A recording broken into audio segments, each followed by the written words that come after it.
Alright, the Javid buff is actually better than I expected, and I think he could potentially be meta in Forbitor and Salot Team 1, potentially even replacing R6 Moriyama. First off, let's go over the buff real quick.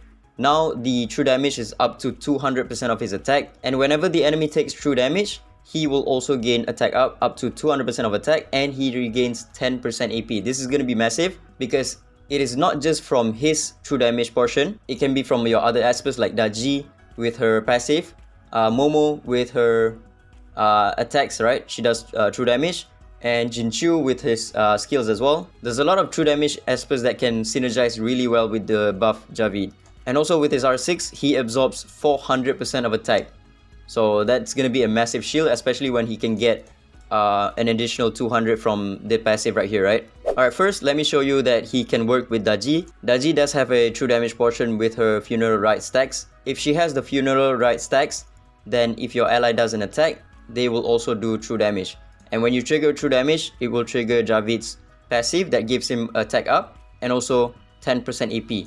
So if there's 5 enemies and you do an AoE attack, he gains 50% AP and also 5 stacks of his attack up. So boom, he gets 50% AP right here. There's other true damage that is also very good as well. The first one I'm going to bring up is going to be poison damage. Whenever the poison triggers, he's going to get 10% AP and 5% attack. Alright, I'm going to cast Hilda's S3. That's going to apply a lot of poisons to the enemies. And when the enemy moves, the poison is going to tick, and every single time the poison ticks, he gets 10% AP. And you can also speed up the process by bringing a Seek. Now, you don't need to have an R4 Seek for this to work, but an R4 Seek obviously is going to help you massively, because Seek is one of 2 aspects that can detonate Poison, Bleed, and Echo Scar debuff, right? Ify can also detonate Poison with her S3 if you do have her at R2. But the better choice is obviously going to be Seek, right? Again, R0 Seek can work with this. So if you want to run this team in Salot Team 1, you have your Poison unit being your Hilda, and you have your Poison detonator being your Seek. So when your Seek casts his S3, he's going to trigger the poison on 5 of the enemies. So look at the AP right here, Javid has 0%. When I cast the S3 of Seek, boom, he gets 50% AP from that. I think it might be possible for you to perma-cycle in Salot Team 1 if you have a cohesive team. And also keep in mind, Elif also works with the new buff Javid because her resonance, her R2 gives her true damage. It's not a lot, it's only 50%, but as long as there's true damage, then it's going to trigger Javid's passive and gain AP for him, right? The current best Salot Team 1 looks like this, where you have R6 Elif, R2 and above Seek, Lushang, Feng Shun, and R6 Moriyama. The whole shtick with this team is for you to perma-cycle with Moriyama, right? And R6 Moriyama allows you to gain a bunch of AP because whenever you kill the ads on the sides, you gain 30% AP each. So if you can keep killing the ads on the sides, then you can keep cycling your turns. And if you get good enough RNG where Moriyama's passive goes to the ads, then he's gonna get another 10 from that as well. So I think now it might be possible for you to remove R6 Moriyama and probably get a better score with Javid. Because keep in mind, Javid is also providing you with the Judgment Seal. And if you do have him at R6, he's gonna be spamming his S3 because the Sacred Flame effect is resets the cooldown of Eternal Light, which is his S3, and gains 1 extra turn when this effect ends. So basically, the Sacred Flame is up for 2 turns, and when it ends, it's gonna give you a bonus turn and also reset the S3, and the S3 will then give you back the Sacred Flame. This way, Javid is gonna be cycling like crazy if you do have his R6. And also, because of the fact that the Judgment Seal is also a true damage, he can also gain AP from that, right? So with this team, you have a lot of AoE attacks with your Elif, with your Seek, with your Feng Shun. Whenever they do an AoE attack in Salot, that's gonna give 30% AP to your Javid. And when the Judgment Seal procs, it's also going to do additional damage up to 200% of his attack. So this team potentially could perma-cycle as good, if not better, than the R6 Moriyama team. Alright, next. In Forbitor, the reason why I say he might be good is because his S3 has a 3-turn disease. And again, if you do have his R6, then he can cycle better, right?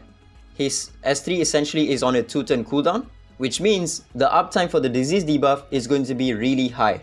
So I think in Forbitor, it might be possible for you to run him with Seek alongside a Bleed Esper. However, right now with this team, there is a problem because the Bleed debuff is not considered as a true damage. The Bleed damage is a red text, but for some reason, it's not considered as a true damage. They might fix this, they might not. Again, I'm not too sure why Bleed is not considered as a true damage, so maybe this team is not going to work that well.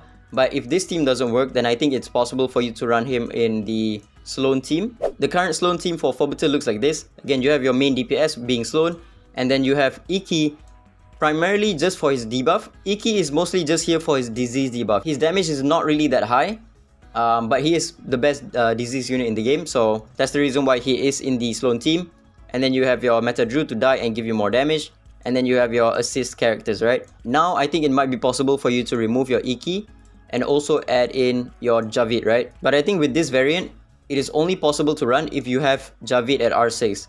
Without his R6, his disease debuff is not going to be 100% uptime, and that's going to be very important because even if you have 1 turn downtime on your disease debuff, the boss is going to get a turn, he's going to get damage reduction, and he's going to sometimes one-shot your team. This is probably only possible if you do have R6 Javid. Now, even if you do have Javid at R6, it might not be better than the Ggez team because Ggez in this team barely takes any turns. He'll be able to land his disease debuff outside of his turns, and he's doing damage outside of his turns. But when it comes to Javid, he's gonna get a bunch of turns because of his R6 effect, giving him an additional turn. Also, keep in mind, his Judgment Seal against one unit does not work because it only deals splash damage, not including the target. So if you have one unit and you have the Judgment Seal on them, it's not going to trigger any damage, which means it's not going to be proccing his AP gain and also attack up. So if you do want to run this team in Forbitor, you might want to run another unit that can provide you with the true damage because his debuff against single enemies will not work. Let me just show you real quick. Against Forbitor, where there's only one boss, he's going to be casting his S3, put the Judgment Seal on the enemy, and when my allies attack, there's no true damage that occurs, right? So he's not going to gain AP, and he's also not going to increase his attack. So if you do want to run him in a content that has only one boss, then you need to run a separate unit that can provide you with the true damage. So in the Sloan team in Forbitor, he might not work unless you have him at R6, where he can still cycle a lot. But if that team doesn't work, then you might want to run him with Hilda and Sig. That way you can have the true damage from the poison, and you can have the detonator from Sig. He can gain a bunch of attack, he can gain a bunch of AP, and also do a lot of damage, right? So yeah, that's about it for Javid's buff. My Guildmates account does have an R6 Javid, so I'm going to try him in various different contents. He has a lot of synergy, especially when we have a lot of true damage in the game.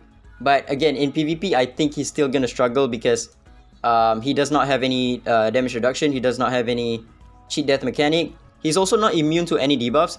This Sacred Flame only cleanses you, right? So if you get like Defense Broken or Seer debuff or Chui Owl's debuff on him, he's gonna take a lot of damage. Even with the 400% of a shield, he's gonna get one shot most of the time. In PvP, I think he's gonna struggle, but in PvE, there might be some use cases for him in Falsetto Fantasy, especially in Dark Salot Team 1. So yeah, that's about it, ciao.